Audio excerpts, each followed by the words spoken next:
Okay, so today we're going to look at question number 1 from June 2017. This is A-level chemistry, paper 5, and the variant is 51. And this is paper 5, planning, analysis and evaluation. The variant is 51 and the year is 2017.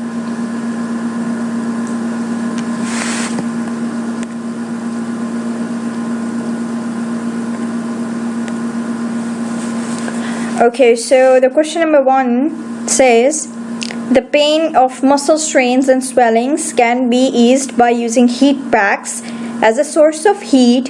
Some heat packs use the energy released when anhydrous calcium chloride dissolves in water. So basically,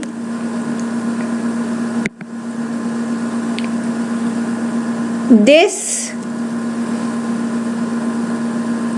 equation over here releases energy, so obviously we'll say that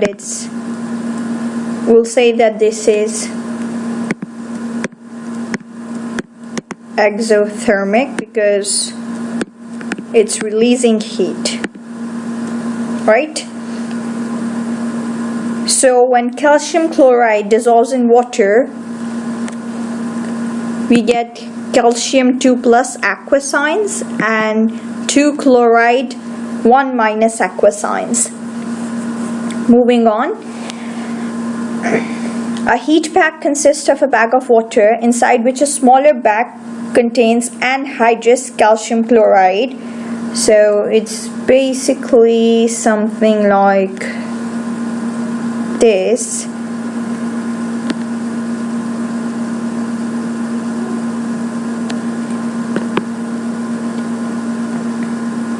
That you have a bigger bag which is a heat pack, and this bag contains water. Okay, so you have water everywhere, right? So the bigger bag will contain water, and inside this bigger bag we're going to have a smaller bag. Okay, and this smaller bag will contain calcium chloride solid, which we see as the reactant over here. Okay, so when you have the heat pack and you apply pressure on it,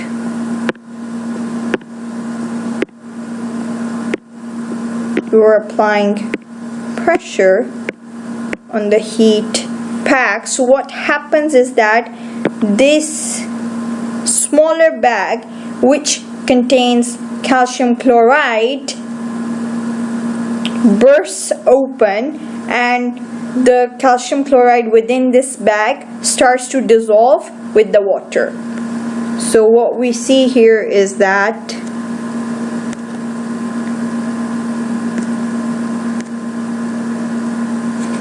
when we apply pressure, this bag is going to burst open.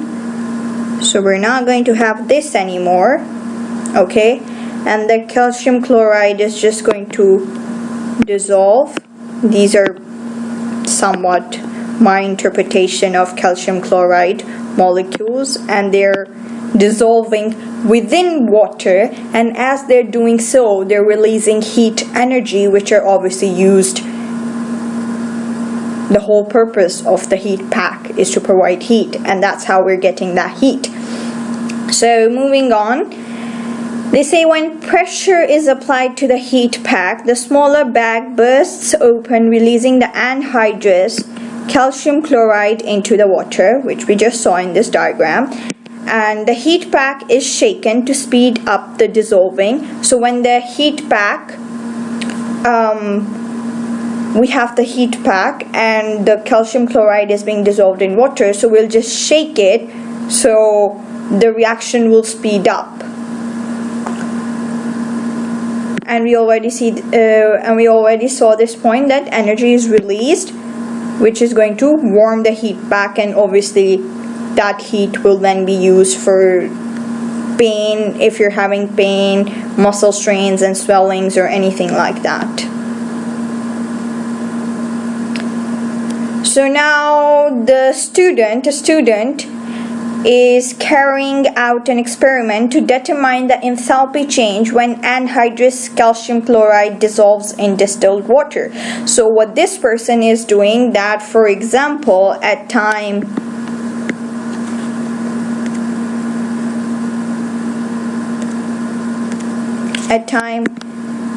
t is equals to 0, the calcium chloride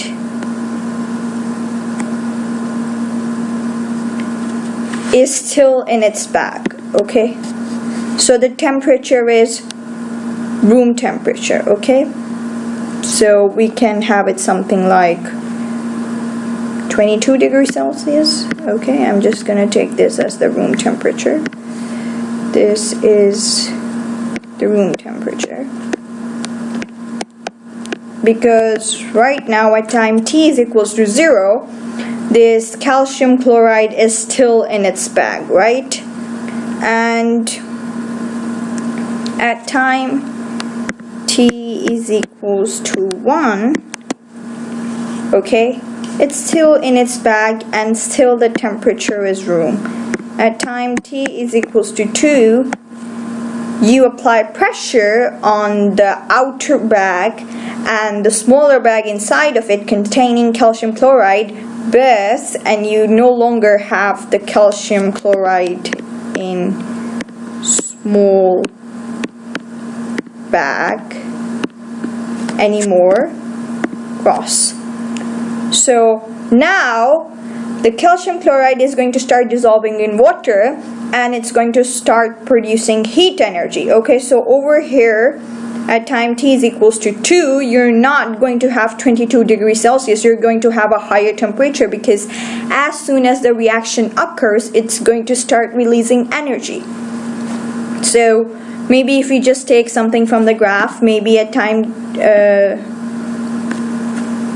t is equals to 2, you have maybe 36 degrees Celsius. At time t is equals to 3, the reaction is still going on, so maybe the temperature will rise even more and you'll probably get 40 degrees Celsius. Okay, and once the reaction reaches its maximum temperature, which I'm assuming in this case is 40, so that means the highest temperature that we can achieve using this heat pack is 40 degrees Celsius, and this is just an example that I'm using. It's not related to this graph right now. This is just an example I'm taking. So we have 40 degrees Celsius as our highest temperature that we can reach using this particular heat pack.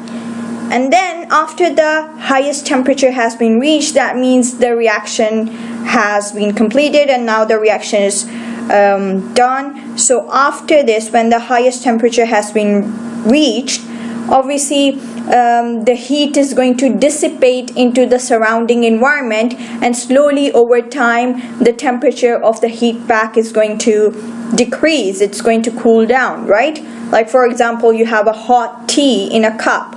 When you pour it from your kettle, it's like maximum temperature you observe over there.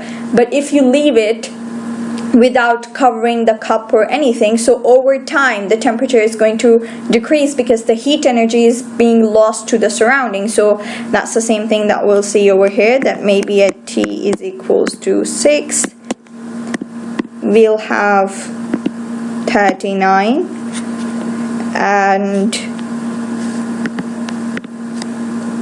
t is equals to 7, we may have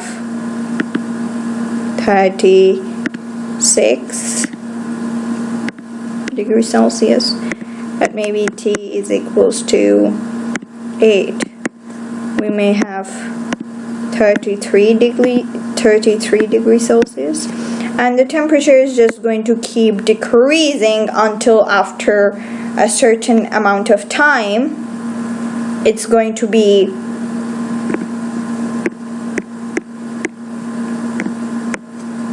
the temperature is going to be same as the room temperature, because all of the heat energy will be lost. So we'll have, what was our initial room temperature? It was 22. So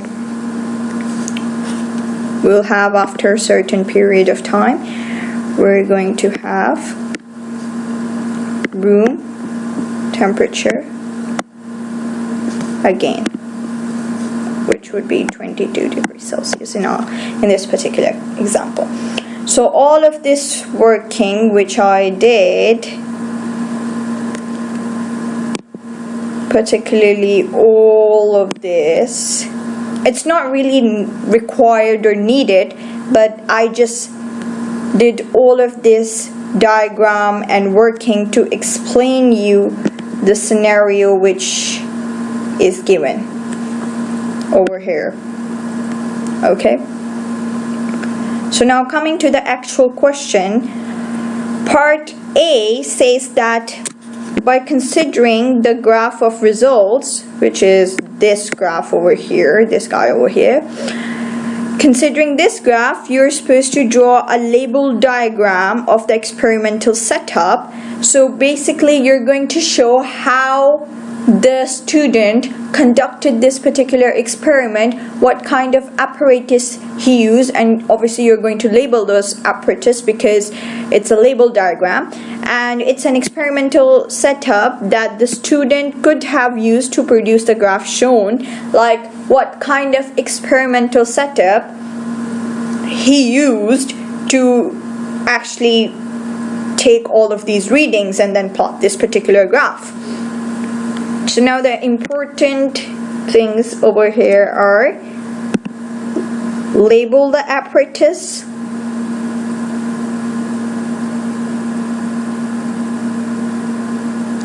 and the chemicals required to measure the two variables.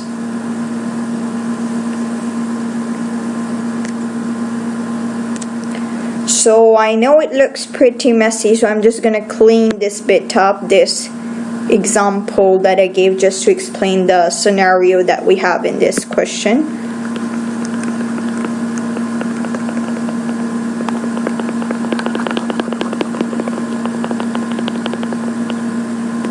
Actually, come to think of it, this is just going to take way too much time.